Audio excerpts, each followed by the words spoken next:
மா ஏப்பா தொண்டையெல்லாம் கர கர கரன்னு இருக்கு, சளி பிடிக்கிற மாதிரி இருக்கு. நாட்டுக்கோழியில் ஒரு சூப் வச்சுதாம்மா. என்ன டக்குன்னு ரெடி பண்ணிடலாம், எப்படிங்கிறது பார்க்கலாமா? ம், நாட்டுக்கோழி சிக்கன் எடுத்துருக்குறோம். நல்லா கல்லை வச்சு நல்லா தட்டிக்கலாம். அதுக்கு இப்போ ஒவ்வொன்றா வச்சு சதக்கு சதக்குன்னு தட்டி எடுத்துக்கலாம். நல்லா கல்லில் தட்டியாச்சு பாருங்க. 2 கிராம்பு, ஒரு பட்டை, ஒரு பச்சை மிளகா, 2 துண்டு இஞ்சி, ஒரு கட்டி பூண்டு, கருவேப்பிலை அதே மாதிரி நல்லா தட்டி எடுத்துக்கலாங்க.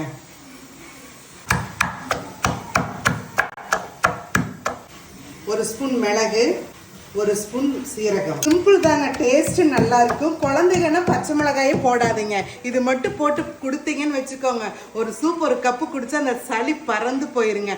டேஸ்ட் செமையா இருக்குங்க. எப்படிங்கிறத பார்த்துடலாங்களா? வெங்காயம், நல்லெண்ணெய், இடிச்சு வச்ச சிக்கன் போட்டுக்கலாம்,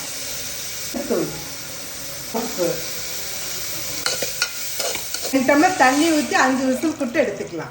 சூப் ரெடி. விக்கி மேலால் கொத்தமல்லி தழை தூவி விட்டுடலாம்.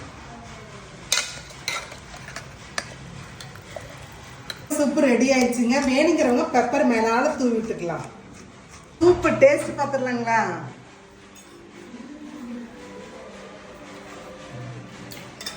எங்க அல்டிமேட்டுங்க. நீங்க செஞ்சு பார்த்து எப்படி இருக்கு கமெண்ட்ஸ்ல சொல்லுங்க.